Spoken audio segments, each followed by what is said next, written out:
শাস্ত্রে শনিদেবকে ন্যায়ের দেবতা বলা হয়। তাঁর পুজো করলে জীবনের অনেক সমস্যা দূর হয়। কথিত আছে যে শনিদেবের আশীর্বাদ যার জীবনে একবার পড়ে তার কোনো কিছুরই অভাব থাকে না, কিন্তু শনিদেবের কুদৃষ্টি যার উপরে পড়ে তার খারাপ দিন শুরু হয়ে যায়। হিন্দু ধর্মে প্রতিমা পুজোর বিশেষ গুরুত্ব রয়েছে। প্রতিটি বাড়িতে দেবদেবীর মূর্তি স্থাপন ও পুজো করা হয়।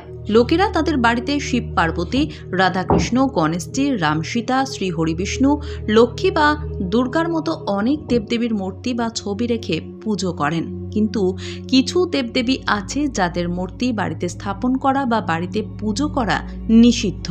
শনিদেব তাদের মধ্যে একজন। এমনটাই নিয়ম। আর কেন এই নিয়ম সেটা জানেন কি?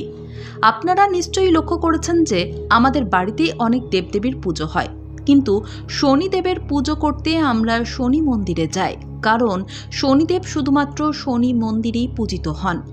শাস্ত্রে শনিদেবের মূর্তি বা ছবি বাড়িতে রাখা নিষিদ্ধ, কিন্তু এর কারণ কি সেটা কি জানেন? না জানলে জেনে নিন। শনিদেবের পুজো করতে মানুষ শনিবার শনিদেবের মন্দিরে যান, কারণ শনিবার শনিদেবের পুজোর জন্য উৎসর্গ করা হয়।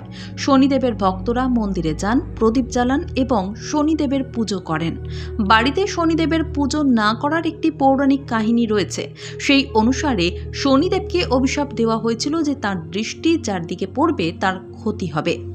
শনিদেবের দৃষ্টি কেন বিপজ্জনক? কিংবদন্তি অনুসারে শনিদেব ভগবান শ্রীকৃষ্ণের ভক্ত ছিলেন এবং সর্বদা কৃষ্ণের ভক্তিতে মগ্ন থাকতেন। একবার শনিদেবের স্ত্রী সন্তান হওয়ার পর তার কাছে আসেন। সেই সময়ও শনিদেব কৃষ্ণের ধ্যানে মগ্ন ছিলেন। অক্লান্ত পরিশ্রম করেও শনিদেবের স্ত্রী তাকে বিভ্রান্ত করতে না পেরে ক্ষুব্ধ হন। ক্রোধে তিনি শনিদেবকে অভিশাপ দেন যে আজকের পর যার দিকে শনিদেবের দৃষ্টি পড়বে তার ক্ষতি হবে।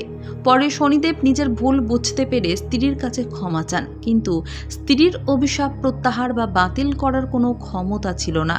তাই এই ঘটনার পর শনিদেব মাথা নিচু করে হাঁটেন, কারণ তার দৃষ্টিতে কারোর কোনো ক্ষতি হয় সেটা তিনি চান না। তাই বাড়িতে শনিদেবের পুজো হয় না। এই কারণেই মানুষ শনিদেবের কুদৃষ্টি থেকে রক্ষা পেতে বাড়িতে শনিদেবের মূর্তি বা ছবি স্থাপন করেন না, বাড়িতে পুজো হয় না। তাই মন্দিরে গিয়ে সেখানে শনিদেবের পুজো করেন। শাস্ত্রে শনিদেবকে ন্যায়ের দেবতা বলা হয়।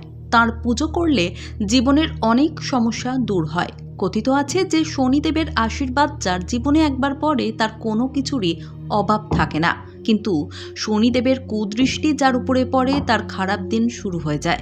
হিন্দু ধর্মে প্রতিমা পুজোর বিশেষ গুরুত্ব রয়েছে। প্রতিটি বাড়িতে দেবদেবীর মূর্তি স্থাপন ও পুজো করা হয়। লোকেরা তাদের বাড়িতে শিব পার্বতী, রাধাকৃষ্ণ, গণেশজি, রাম সীতা, শ্রী হরিবিষ্ণু, লক্ষ্মী বা দুর্গার মতো অনেক দেবদেবীর মূর্তি বা ছবি রেখে পুজো করেন। কিন্তু কিছু দেবদেবী আছে যাদের মূর্তি বাড়িতে স্থাপন করা বা বাড়িতে পুজো করা নিষিদ্ধ।